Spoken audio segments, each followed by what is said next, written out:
Good day. It is Wednesday, December 7th. Welcome to the Cory Morgan Show. Here with me, Cory Morgan. Good to see you tune in. This is my weekly show with the Western Standard. We run every day at this time on Wednesdays, and I cover issues, talk to guests, of course, rant, rave, all that good stuff. This is while everybody's joining in. I like to remind everybody, use that comment scroll, particularly today. I'll remind you why in a moment. Good to see you all checking in there. Maryland and Newfoundland, Lisa and BC, Paradoxy always there. Joseph, I like seeing people knowing you're back there, knowing it's worth going live. Part of the problem is going live. We sometimes have hiccups, things change. So I had a guest who was going to come on today. He's a lawyer, Christopher Considine. Now, he's going to be back next week because I really want to have this conversation. Unfortunately, he's become ill, so he can't make it on today, but he should be on next week. For those who might remember from the 90s, a big issue, and it's kind of becoming a bigger issue today, Christopher Considine was Sue Rodriguez's lawyer, and she was out in BC, and she had, I'll give more background later, but it was a medically assisted suicide from way back in the 90s. It sort of set the precedent to where we are today. And I wanted to talk to him about is what you're looking at today, though, what you were looking to pursue back then with Sue Rodriguez, because what people consider worthy or appropriate for medically assisted intervention with somebody dying is a lot different now than it was in the 90s. So, I mean, a complicated and just interesting conversation. We'll have it next week, but I'm going to talk a lot about that today. And I want to see those comments in there. Since I won't have a guest, you'll get a lot more of my babbling today, but we can chat back and forth and cover a lot of stuff. This is great. We got somebody from Newfoundland, Saskatchewan, Fort Mac, Rocky View, nice and nearby, Pat, but PEI even, like we really get across the country. And I love seeing that. These modern broadcast means. So as well, of course, we'll have our check-in with Marketplace Commodities later and a lot of news items. So first, I got to get on with my rant. And I'll tell you what's got me wound up today. So it's about, and I've ranted about this before, the Chamber of Commerce, particularly in Calgary, but this is happening all over the place. And I tell you what, businesses need to abandon these chambers of commerce. I mean, it's been a tough few years for Calgary businesses. And while COVID-19 has, of course, played a large part in the pressures, businesses have been struggling due to bad governance on all levels of government for years. I mean, typically, businesses can expect their local chamber to advocate on their behalf when they're in trouble. In Calgary, though, the chamber has gone so woke, they aren't even worth joining anymore, much less counting on them to bring their message to governments. So let's give some history. The first Canadian Chamber of Commerce, I didn't know this, was formed in 1750 in Halifax. And now they have branches, of course, in every community in the country. And their initial mandate was pretty simple. They were speaking for businesses and providing networking opportunities. Now, those days are long, long gone.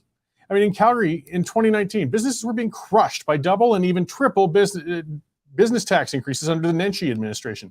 The chamber was nowhere to be seen on this issue, however. They were busy pursuing bike lanes. It was only when hundreds of business owners actually protested in front of City Hall at an unprecedented demonstration that the city administration took notice. Business owners aren't prone to attending protests. This indicates, though, how desperate they'd become and the lack of representation they had, despite a very well-funded Chamber of Commerce in the city. Unfortunately, most businesses simply cut a check to the local chamber as a matter of habit every year, and they ignore it after that. They know the organization's of little value to them, but the problem is this apathy allows bad elements to slip into what was once a good group. And the apathy of chamber members has allowed Calgary's chamber to morph into a woke advocacy organization. It was bad enough when the chamber was useless, but now they're actually becoming a detriment to enterprise in the city. Since Calgary Chamber appointed CBC commentator Deborah Yedlin as its CEO, things have gone from bad to worse. Yedlin has no experience in running a small to medium business, and it shows. The stances she's taken in the last couple of years have been absurd. I mean, Yedlin's clear dislike for the UCP has been shining through. That was well programmed into her during her CBC time, I'm sure. I was gobsmacked, though, when she vocally declared that the removal of vaccine passports was going to harm businesses in Calgary. Yes, she said that. She claimed that customers would stay home out of fear if businesses didn't continue to scan people's phones and deny entry to the unvaccinated. It doesn't matter where you stand on the vaccine issue. Yedlin's statement on this were just stupid. And it's clear she didn't talk to the business owners she claims to represent at all. No right-minded business wants to dedicate an employee to stopping and scanning every customer entering the establishment. It costs money, it interferes with the customer experience, and while the majority of the people are indeed vaccinated, excluding the minority still shrinks your customer base. Thankfully, at least Kenny, who was premier at the time, ignored Yedlin, and when the mandates were dropped, business, unsurprisingly, grew. Lo and behold, it sounds like Yedlin didn't know what the hell she was talking about. The chamber, in the meantime, has been advocating for equity laws, code word for socialism, guys. And it speaks of vibrancy and other buzzwords. Businesses, though, particularly downtown in Calgary, they're dealing with crushing taxes, high crime, and an empty transit system because nobody wants to ride on there with the addicts. Where's the chamber on this? Well, we don't hear a thing. The chamber now has recommended that the city dump its cowboy hat and Western image. Yeah, you heard that right. Calgary enjoys local branding and an image that hundreds of cities would kill for. And the Calgary Chamber wants to dump it and turn the city presumably into another Toronto. Again, tone deaf and no business sense. Now the head of the chamber is on an anti-UCP crusade as Yedlin's attacking Premier Danielle Smith at every turn. I guess her hopes of returning the NDP to power are pretty evident. While Yedlin is certainly welcome to her political views, her responsibility should be to the business community. And let's not pretend socialism is in the interests of businesses. The only way to fix the chamber now is to starve it back into common sense. It's spoiled by easy money from the energy companies. I mean, the Western Standard, we have a membership with the Strathmore Chamber of Commerce. It bounds on Calgary and offers many of the same services, and it isn't hopelessly woke. Calgary businesses need to examine their options and seek them out. Why keep funding an organization that actually works against your business's interest? So I'm just reaching out, guys. I'd say don't renew your membership with the Calgary Chamber. Teach these guys a lesson because they are not doing you or your business any favors. That's what's got me wound up today. All right, let's see what else can get me worked up, and we will check in with our news editor, Dave Naylor. Hey, Dave, how's it going? It's going well, Corey, even though I have to say you're currently wearing the worst ear plugged-in piece I've ever seen in the history of television. Oh, there. Now it's hanging half out of my head. I didn't even notice that. Well, thanks, Dave. It looked like a seagull had shit on your coat there or something like that. I don't know what it was. Well, again, I'm lacking a guest. I got to do other things to keep it interesting and different, right? I guess. Yeah, I was watching a video behind your place the other night. It looked like a Greyhound racing track. Look at those things. Oh, they're flying. Hey, there's 5 of them in that run there in the video behind our place. I mean, they're just blasted along. There should be 2 more in a moment. I don't know. People were discussing it on Twitter. You know, we don't know if they were running away from something or chasing something. But, I mean, you got to remember, that's pitch black. Like, that's the ultraviolet or whatever. Oh, yeah, there they are taking down that poor deer. But, yeah, this has been quite the year for wildlife behind my house. Yeah, maybe. Like they couldn't be around the bear, could they? Because the bear will be fast asleep. Yeah, no, I mean, if the coyotes and the bear wanted to have it out, I'd be more than welcome to see that episode happen. But so far, they're just eating the deer. You know, you were talking about in your rant there the mess that is the Calgary C train system. Our buddy Arthur, a reporter up in Edmonton, has sure got people outraged by some of his photos that Nico's put up there. You know, some of the NDP activists went a bit, you know, they're saying that we were, you know, just be exploiting these people basically and treating them like they were animals in a zoo. And Arthur's trying to say, no, that's not the case. We're trying to we're trying to show a problem that needs addressing here. And it's you know, it's obviously not just Calgary, but it's Edmonton as well. Yeah, it's happening everywhere. I mean, particularly, I think, you know, it's my prejudice, but I guess every city's progressive these days, it seems anyways. But you hear about Vancouver and Seattle and some of those other places as well. I mean, this is just happening everywhere. The addiction epidemics are just overwhelming the cities. And they don't want to talk about it, though. That's why they get so mad at Arthur. Yeah, exactly. And, you know, what is the solution? You know, these, yeah, and I think you hit it on the head on Twitter, that these really aren't the homeless people. If they're homeless, there's places for them to go.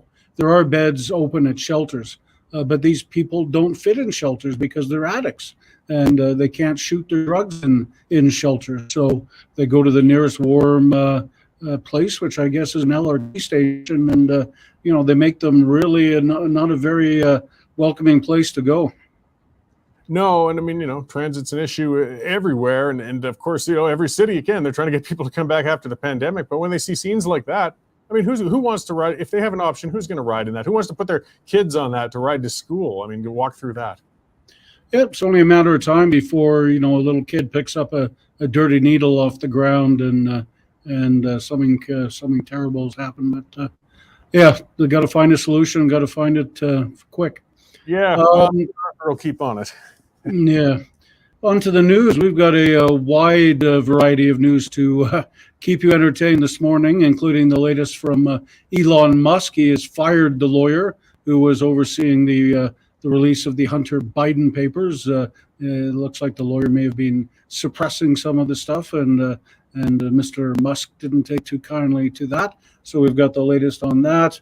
Our Matthew Horwood has got a piece looking at China, finally backtracking on some of their zealous COVID management, where they were locking down cities and quarantine camps, and they're finally taking a step back. Chris Oldcorn in Saskatchewan's got a heartbreaking interview with a woman who has applied for medically assisted suicide. She's got all sorts of medical issues that she can't get help for, and the nearest appointment with a specialist she can get is 2 years away. So it's a sad story there. Speaking of really sad stories, Cory, Rachel Gilmore, our favorite reporter from Global, had a massive meltdown on Twitter yesterday in tears on all the nasty messages she's getting via her direct email. And as somebody said, why not just shut down your direct messages? But apparently they continue to pour in for Miss Gilmore. And everybody's favorite union leader, Gil McCowan of the Alberta Federation of Labor. If you remember, speaking of Arthur, he kind of had a run-in with Arthur at a weekend protest over the Sovereignty Act. And Premier Danielle Smith's office says they were, quote, alarmed by his actions. And if you want to see them, click on the story, and it's in the video. And guarantee you won't be disappointed, will you, Cory? No, most definitely not. It was quite a temper tantrum. I'm going to talk a little more about that afterwards, because Mr. McCowan didn't do much for his credibility that day. No. Arthur is currently in the legislature at a portrait unveiling of Rachel Notley. All former premiers get a painting of themselves put up in the legislature, and today it's Miss Notley's turn. So Arthur is at the unveiling of that, so that'll be coming up shortly. Great. Well, thanks for the check-in and updates, Dave, and we'll talk to you again after the show. Thanks, Cory. Right on. That is our news editor, Dave Naylor. And yes, as you can see, lots of stuff going on, lots of news and constant good content up there. And, great people, reporters across the country, and Dave manages them to keep that content coming. And the reason we can do that, this is where I nag you, is because you guys subscribe. And we got thousands of subscribers. I really appreciate it. We need more. We can always use more. That's how we can expand this. How we can get an assistant to come in and make sure I don't screw up my earpiece in the mornings and things like that. But for you, if you've subscribed already, thank you very much, guys. And if you haven't yet, come on, get on there. $9.99 a month, $99 a year if you go annual. It's a good price. It's cheaper than a newspaper subscription used to be. And you don't have all the old newspapers to deal with and clean up afterwards. So, and it keeps people like Arthur out there doing the stuff he's doing for us as well. I would have got him on today. Like I said, I was kind of scrambling, and my guest couldn't make it. And Arthur would have been great. As Paradoxy says, yeah, Arthur's our treasured newfie. Yeah, if you listen to him, I've had him on the show before. Boy, that accent is beautiful. And he's not afraid of anything. He loves taking the pictures and things. He really has been stirring the hornet's nest up in Edmonton. And as Dave said, he's busy up there. He's at the legislature. And he's sorry, I got distracted with the Cory Price question. I'm not quite prepped to talk on that one, but we can talk about it. But I'll get on about Arthur a bit first here. So as Dave was saying, and as Nico brought up those pictures, Arthur went out because he's been quite shocked. He moved to Edmonton recently, and he took pictures on the public transit system. These are things we've been doing at the Standard for quite some time. You guys have been regular viewers and listeners. I certainly do. So I rode the train. We got kicked off YouTube. One of our times kicked off YouTube was because we dared to put a video of a guy smoking meth on a train on YouTube. You can't do that. And Arthur's taking those pictures. Some people saying, oh, you're shaming them. And if you look, actually, Arthur's picture is very carefully taken. You can't see their faces. You can't tell who these people are. So it's not personally shaming them. Some people saying, you got to get consent before you put people's pictures up. Let's bust that myth anyways. No, you don't. If you're in a public place, you have no expectation of privacy, and a person can publish your pictures. So why are they so upset? It's not shaming. It's not exposing who they are. It's because the progressives know their policies have been a catastrophe. They've been a total failure. I mean, we've been trying. They've been doing the safe consumption sites. They're talking about the clean supply, things like that. All of it is turning out, as a lot of people warn, and we've seen it already, where they're a year ahead of us on this in Portland and areas like that. It's enablement, and it's not working. And I'm not opposed to harm mitigation. Again, we've talked about this a lot of times. You can't treat the addicts if they're dead. So if we can try and keep and prevent the overdoses as much as possible, even with some degree of safe consumption centers and things, until hopefully we can get them into treatment and solve that. Great. But in the meantime, we got to admit where they don't belong. And they do not belong in our city transit systems. They don't. It's dangerous. And then other people saying, oh, they're harmless. There was one clown on Twitter said, oh, what? You're worried they're going to steal from you? Yes. Yes. They're addicts.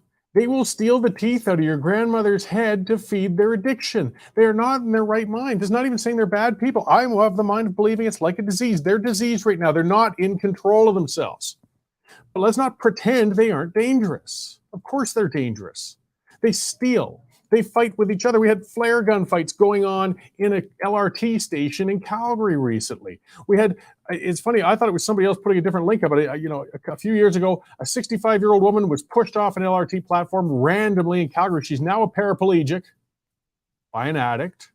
And there was another person put up this thing about a 65-year-old person pushed off a platform and injured as well by an addict. And I thought it was Calgary again, and no. It was in Edmonton. It's the same story. This is how often this sort of thing is happening.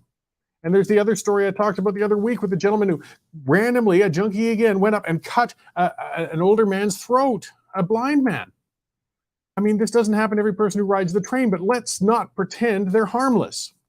And that's what the problem is. They're pretending. They're faking. They want people to look the other way. You got to remember, especially in cities like Calgary and Edmonton, the vast majority of the public doesn't ride public transit. They don't go downtown. They don't have to anymore. So they don't know how bad it's gotten. When you get on those odd times you have to ride and you see it, it's like, oh, Lord. And that's what Arthur's doing. He's exposing it. He's letting people see just how bad it is. And they need to see it, because otherwise we can have these progressives sugarcoating while this gets worse and worse and worse. And the other pictures that Arthur put up, which were really gross, but it drives it home, was human feces, loads of it. All different pictures all over in corners in the transit facility in Edmonton. Because these guys, yes, they're crapping in there. When they aren't shooting up, they're taking dumps. I mean, it has to be dealt with. Now, people say, well, if you throw them out of there, where will they go? Well, that's a fair enough question. We got to find somewhere. But where they are isn't appropriate. And they got to come out of there. And it's unfair to the people who pay taxes. It's unfair to the people who have to ride transit, people on a lower income, people who have to take their kids to school and ride these trains, these buses, and deal with this. Seniors.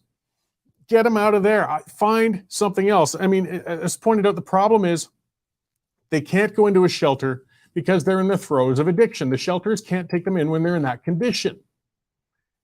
Okay, well then let's find a shelter for them when they're in that condition. I don't know. Like I said, one of the things I point out, we got the big, over in West Calgary, empty Greyhound depot just sitting there, sitting for years. Maybe we could stick them in there. Pick them up, stick them in there. Have treatment professionals around, have people around, concrete walls, concrete floor. At least they won't freeze to death, they won't die. But they're out of our stations and we can work from there. But the first thing is getting them out of where they don't belong. And for them getting so upset with Arthur for his daring to expose it says a lot. So, and as some of the other commenters are saying, and it's not a matter of trying to shame or get on their cases. You know, I mean, I'm not a religious man, but the statement is clear, you know, and it's good. But for the grace of God, there walk I, right? Like, hey, I'm a friend of Bill W. I've had my challenges with substances and things as well. I managed to get past that, but a lot of people didn't. And it's a hard, hard thing. And they need help. But it doesn't mean they're harmless. And we got to stop that. You know, Denise saying, yeah, as one related to an addict, I'll agree. And that's when I was talking about how harmful or how they can be prone to being thieves. I mean, this is others saying they're dangerous. You know, Pamela, she was accosted by a homeless person. Luckily, a policeman happened around the corner. And another aspect of it we've talked about is mental health. And the two are linked quite closely together, very closely. I mean, people, if they have mental health issues, we're finding with good treatments, a lot of it, I know people don't like big pharma, but there's a lot of good pharmaceuticals for people with mental health issues that are very effective and help them get on with their lives and be functional and stable. Well, the problem is they have a lot of difficulty staying on the medication. And the success of those medications is part of what pushed that misguided movement of deinstitutionalization, which was basically, that started in the 80s or so. We started closing down all of our long-term mental institutions and saying we want these people to live within the community. Nice, sounds nice, but so do unicorns. The problem is these people are troubled, and instead of integrating with the community, they ended up on the streets, or they ended up in prisons, and they ended up in hospitals. we have to face some realities that some people are better off in an institutionalized environment where their medication can be monitored and their safety. I know, and it chafes on me as a libertarian, because what bigger part of liberty and taking it away can you talk about by saying we're going to take you off the street and forcibly lock you into an institution? I'm not saying we do that with every one of them, but yeah, it's time to start looking at that, particularly people with mental health issues. Let's quit being naive for their sake and ours. And they don't have to be hellholes. We're not talking about prisons. I think One Flew Over the Cuckoo's Nest. I love that movie. Brilliant, fantastic movie. But I think it honestly did put such a negative image into what mental health facilities are, into people's heads, that they of course shy away from the concept of it all the time. Look, it's a last resort. But when you got people sleeping and living and shooting up in transit facilities, dying of overdoses all the time, living in the trees, are we doing them better by leaving them out there? Really? Really? Come on. But you see, they don't even want to talk about it. So thank you. Thank you very much, Arthur, for having the courage to get out there and take those pictures and expose it and let people know. And of course, ignoring the Twitterati and the peckerheads who come after you for having done it.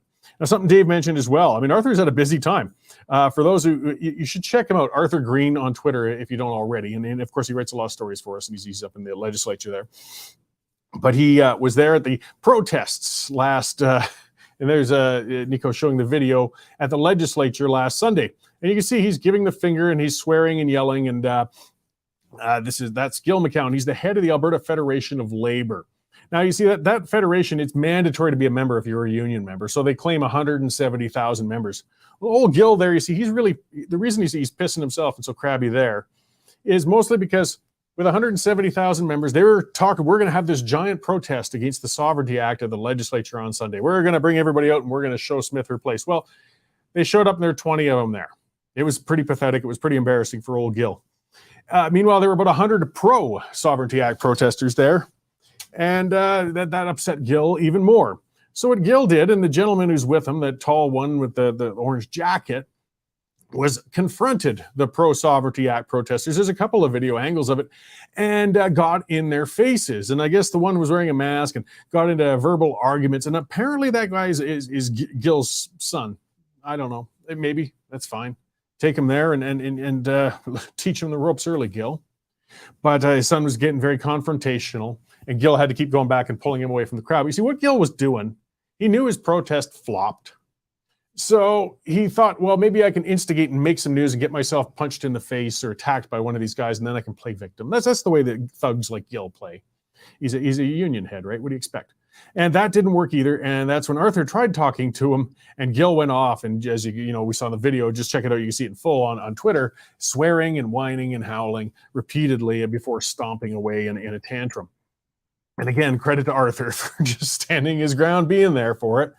And that video, I don't know what it's at now, but it was over 300,000 views, I think, on Twitter alone.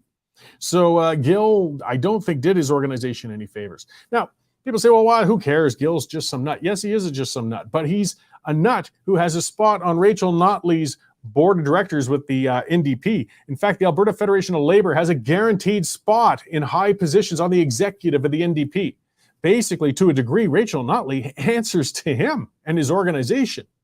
So yeah, you can't dismiss this guy as just a run-of-the-mill kook. This guy is not far from the levers of power if Notley manages to get back in.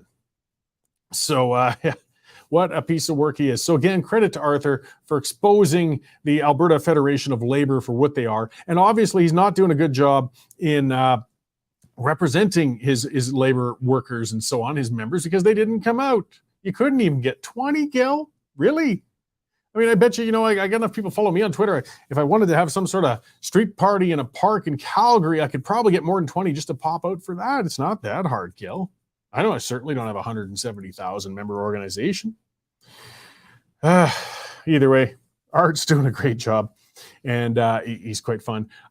Let's see. Well, let's pay some bills here, and then I'm going to talk about some more news issues. And we'll run an ad from one of our sponsors, and it's an important time, especially, but we'll talk about Cory there in a moment too.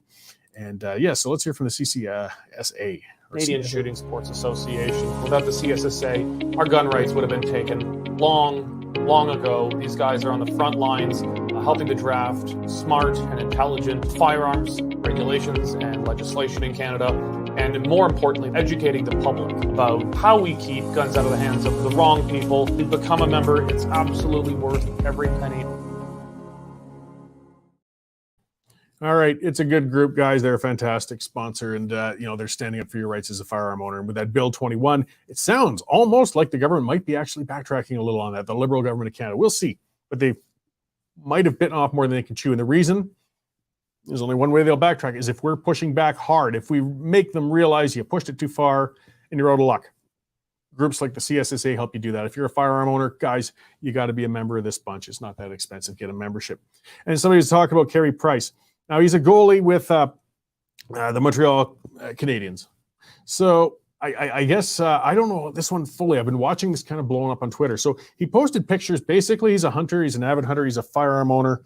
And he dared to post pictures up saying he's unapologetic about it and he likes it. The problem, and it's not a problem, the problem that was created by harebrained progressives was he put his pro firearms messaging, I guess, out on Instagram and some other areas.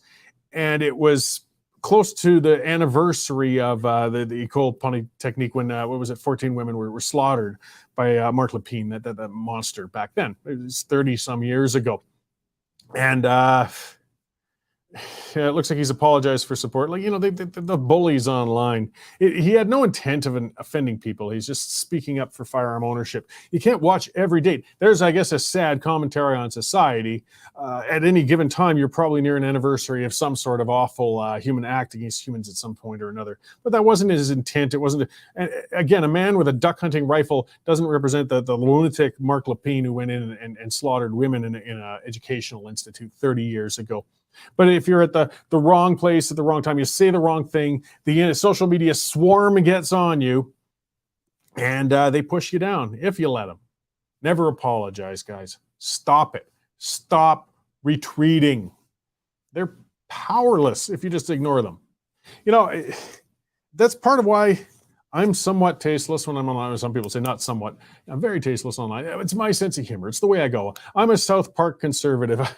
I grew up, I would say grew up. It was in my adult life, but watching South Park or enjoying even Howard Stern or Adam Carolla's podcast, which I think is great. But I also like a lot of tasteless humor. I'm not afraid of swears. I spent 20 years in the oil field.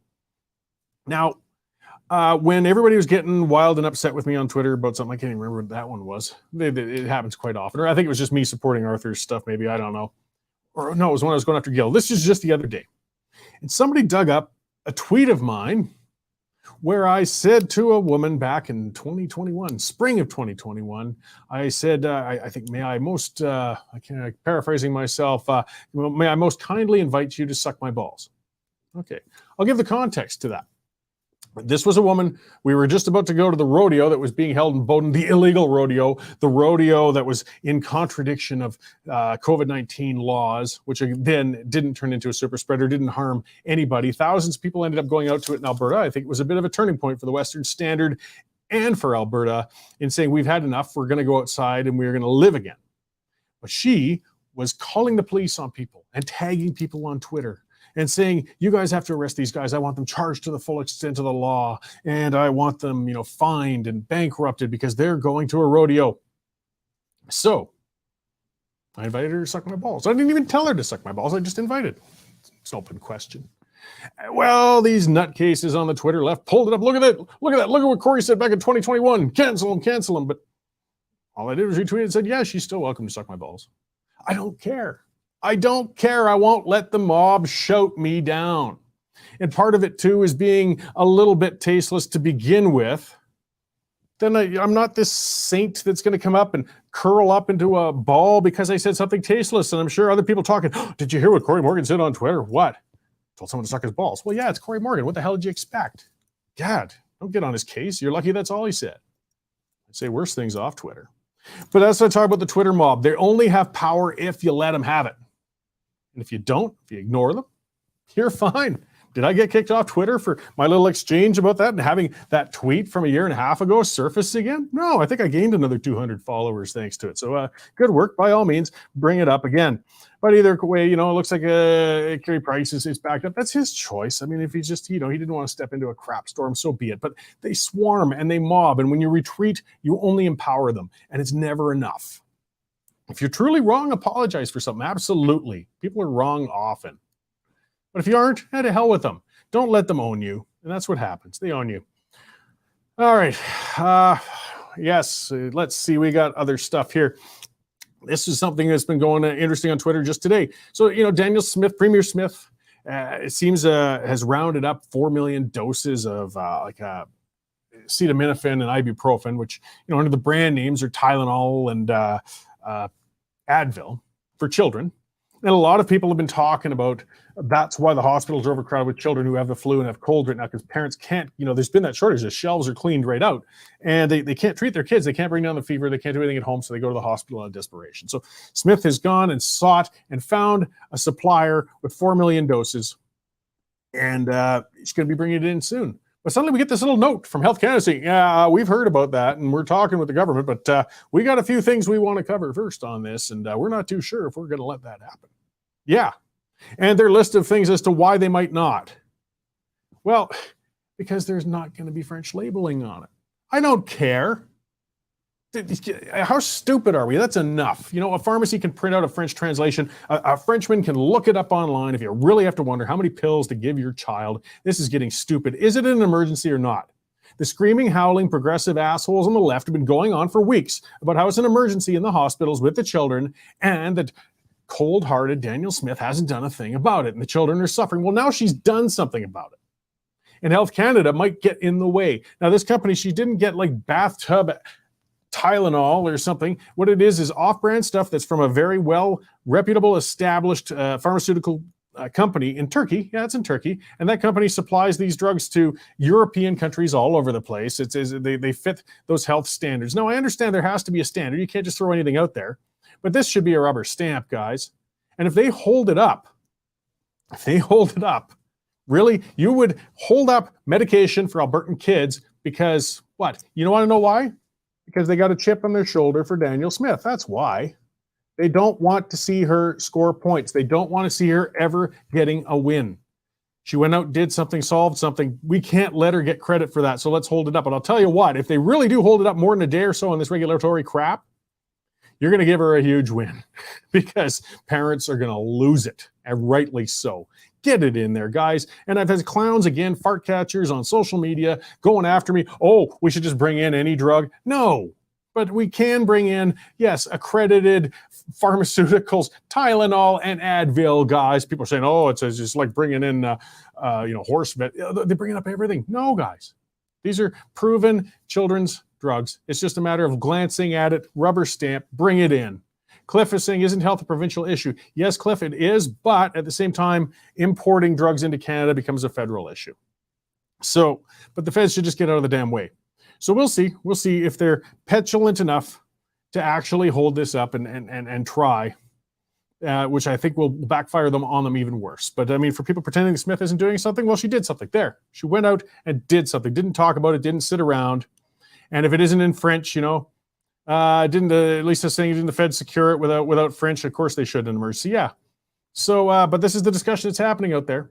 And it reminds me of Trudeau again. The Feds like to make sure to stunt anything that's happening. A while back when there was a idea balloon of having a rail line going from Alaska to Alberta and bringing a bunch of stuff and things.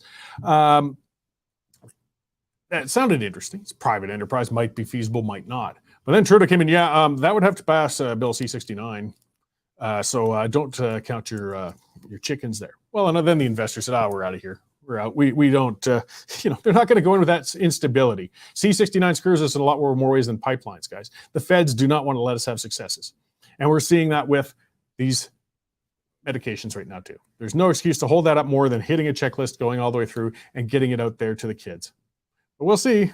They don't want to give Smith. I mean, I've never seen anything like this. I've really never seen such an establishment push against a political leader like this. Never. There's a lot of things you can like or dislike with Smith, but I mean, they are lined up. The mainstream media, every other politician in the country, the pundits, the clowns at the Calgary Chamber of Commerce. They do not want to get her a success. All right, let's talk about some more serious stuff. I'm going to give some background. So as I said, the guest who was going to come on was Christopher Considine. People remember the Sue Rodriguez case in the 90s. And so I'll give a bit of a background on it. I've written it down. It's only so fresh in my mind. I remember it quite well because it was big at the time. And Sue Rodriguez was in BC. She got diagnosed with ALS. They figured she had 2 to 5 years to live. And it's an awful disease. You know, it wears you down. It takes away your ability to do things. It's not a nice way to go. It gets a lot of people. She wanted to have a medically assisted suicide. You know, that was the term for it back then too. And her with Sven Robinson and this lawyer, Christopher Considine, took it to the Supreme Court. And it was ruled against her 5-4. No, you can't do it. In the end, she found a doctor who was anonymous. And while with some other people in Sven Robinson, she ingested a mixture of morphine and secobarbital and died. So her suffering ended. She chose to. Now, still, it was controversial at the time, and people still see that as controversial now. But I think in her case, it was still a little more clear-cut, I guess, if people feel that should be an option that people should have. I'll give my own point of view. I think if a person is of right mind and their diagnosis is truly fully terminal, it's untreatable, and it really does reduce their standard of living that bad, painful, miserable, if that's what they choose, so be it. And that was the case with Sue Rodriguez. But you see, now it's getting far, far, far beyond that. And that's why I want to talk to the lawyer. Is this what you envisioned, though? Did you envision it for other people down the road?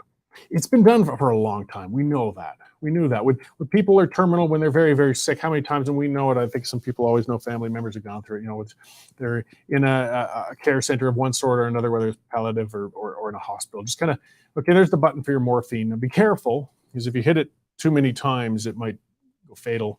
Now I'm going to go on lunch break. I mean, there's been a lot of unofficial euthanasia going on out there.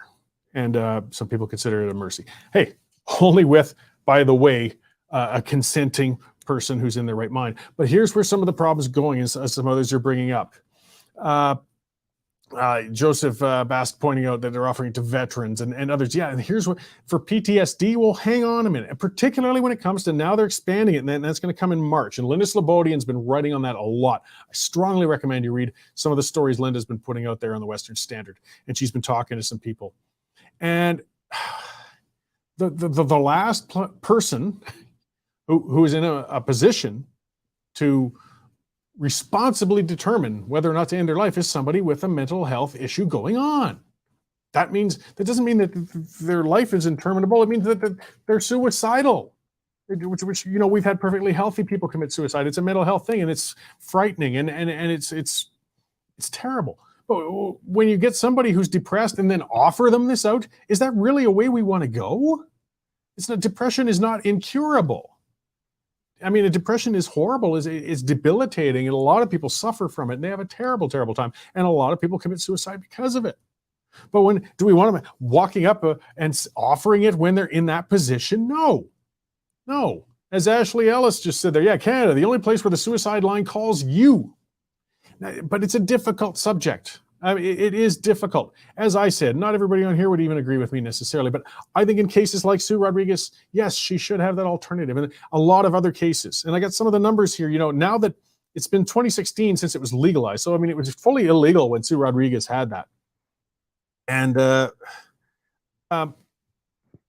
it's legal now. And the numbers have gone up, of course, dramatically, at least the official numbers. Again, as I said, I think a lot of it's probably been happening anyways, but it's been unofficial.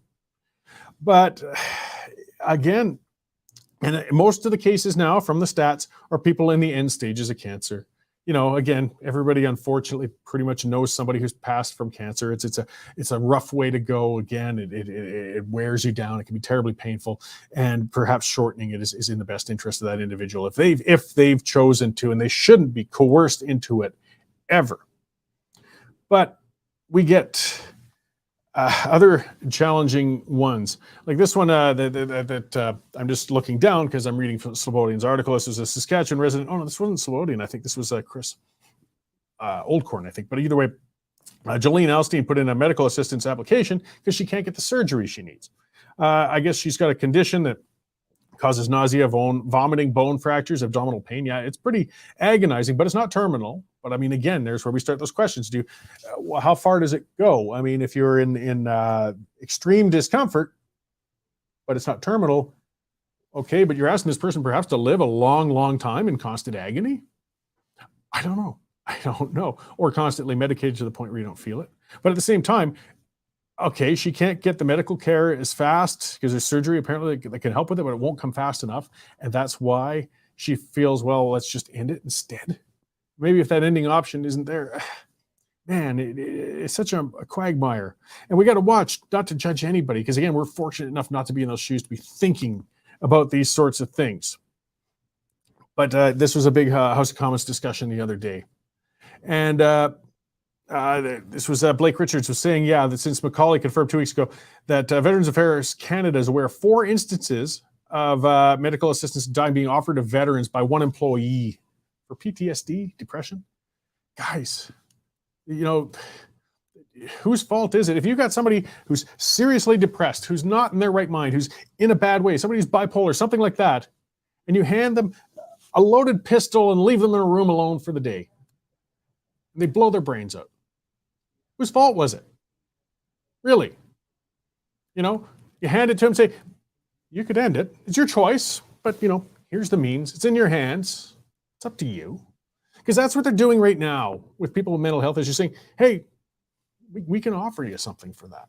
And now that they're expanding it so people with mental health issues can choose this, I'm really worried about this. Now, look, some people, if they're really determined, they're going to end their life anyway. I mean, we know that. Unfortunately, suicide's been around for a long, long time. And we're not the hardest creatures to kill. But it's just getting disturbing with how far it's being pushed. There were those ads recently for some clothing company or something where they almost glamorized it. You know, they showed this is my planned life ending, and people are standing by a beach and they're talking and everything. And this woman chose assisted suicide. She died. And we're hearing from friends afterwards, and there's a story in the Standard about that it sounds like maybe she didn't really want to go. She just felt she was out of options. Well, maybe we should be trying to find more options rather than finding more ways out. If our healthcare isn't serving well enough, then let's fix the damn healthcare.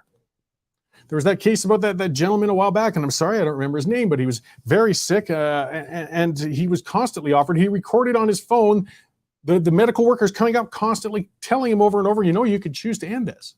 Really? How much do you have to encourage it? Was it because you wanted that bed that he was taking up that badly? But again, it gets tough. If we remember Robert Latimer, he was in Saskatchewan. That was 25 years ago. His daughter was again, try to put yourself in their shoes. This is hard. I mean, she had severe cerebral palsy, constant surgeries. She was in terrible pain. And she had the mental capacity of a 4-month-old infant. And she lived for years, 12 years in that condition. Is it a life? She can't consent, obviously. So he ended up using exhaust fumes and killed her, and he ended up getting convicted and doing time. Was it a mercy? Was it a murder? I mean, people still talk. That one's hard. This whole thing is hard.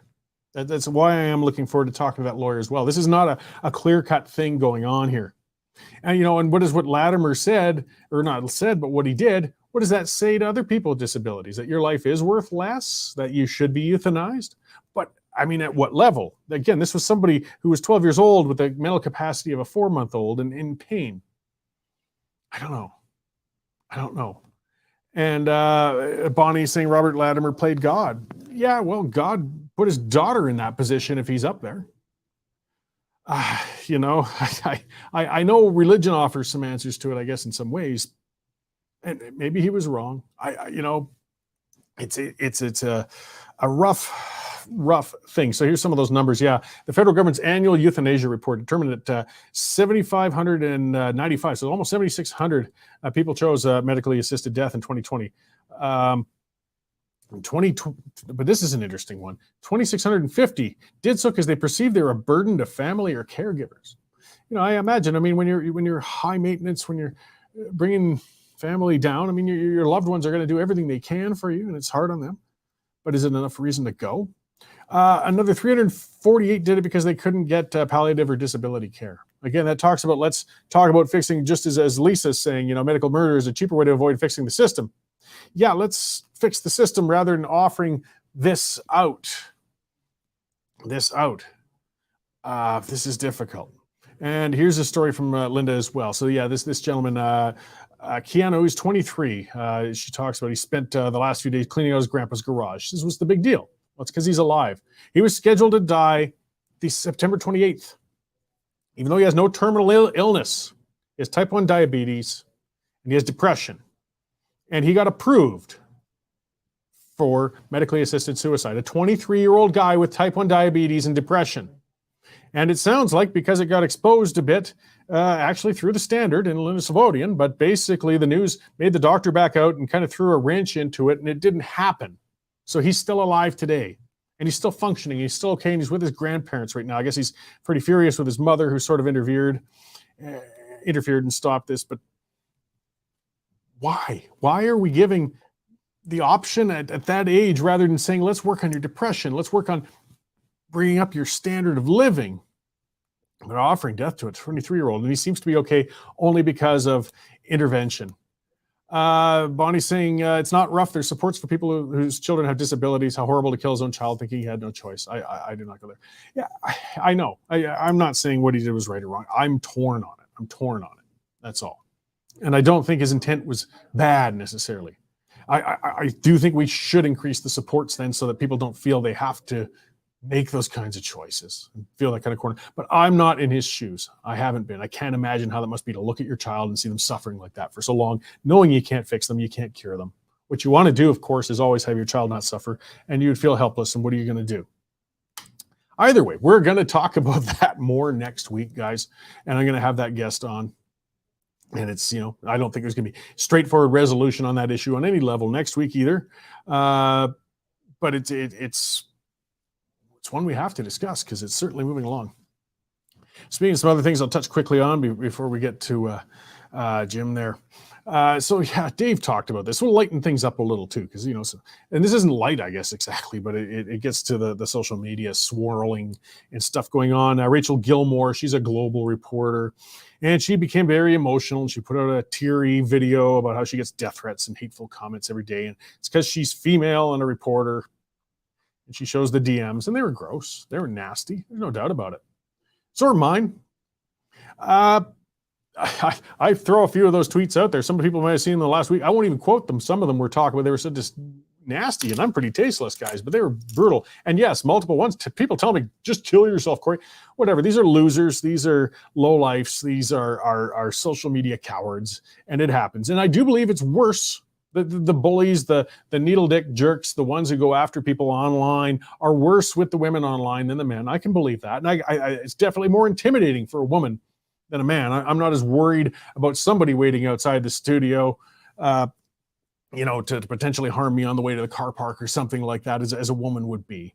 So it's an issue and it's serious. But then there's ones, why is it there's certain ones who always get in the trouble? Well, that's because people like Rachel Gilmore dive into it all the time, though. She stirs the pot. She asks for it. She gets into the fight. She gets into their face. I'm not saying she deserves those nasty messages, but they can be avoided rather than playing victim. It's not that hard to block. It's not that hard to delete. And it's not that hard to keep going in and provoking. I go in on Twitter and I provoke. I talked about that earlier, and I stir people up. They get very upset with me, and I get the hate mail, and I get the stuff like that. But I'm not going to bitch about it because I chose to dive into that cesspool. Rachel has dived waist deep in a cesspool, and now she's complaining she's got shit between her toes. Well, Rachel, back off and quit whining about it. You chose that sort of personality. It reminds me of Sandra Jansen. She used to get all sorts of vitriol and trouble as well in Alberta when she was in politics. Why, though? Because she would dive in and stir it. There's many, many other female politicians who don't get all of that nasty pushback. And I'm not saying they should be quiet and hiding in a corner. No, not at all. But if you're going to put the elbows up in the corners and play rough, people are going to play rough back at you. That's the way the interwebs work, people. All right, let's get on to the marketplace commodities and our weekly report with Jim Buzicum and see what's happening out there. Hey, Jim, how's it going? Good. How are you doing, Cory? Good. Lots of good ranting and raving today, keeping the vein pulsing. I see that. That's good. So, something to look at. And you sent me that note in advance. Nico's got the image, I believe. Some Statistics Canada reports on the volumes of products coming out. It's pretty interesting numbers, actually. Yeah, for sure. So this report came out roughly a week ago at the start of December. And as you can see, the changes from 2021 to 2022 are actually large. So first of all, to explain, 2021, we had a significant drought across Western Canada, resulted in huge declines from previous years. So 2022, it largely we gained what we lost in 2021. For example, if I look at wheat, 50%, over 50% gain over 2021. So that's huge. We actually produced more than what we lost in 2021 by an extra 14% roughly. I'll just highlight on some of the other larger commodities. Barley, nice bounce back, 43% increase in tonnage versus 21.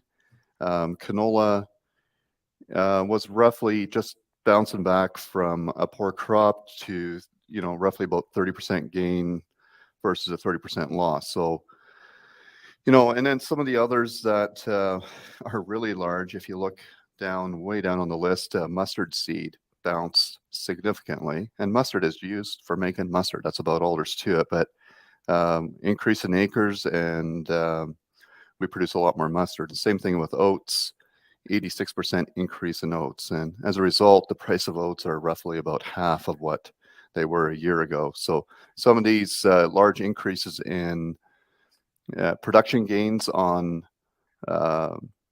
commodities have resulted in lower prices. But surprisingly enough, markets are actually still really solid on wheat, canola, barley,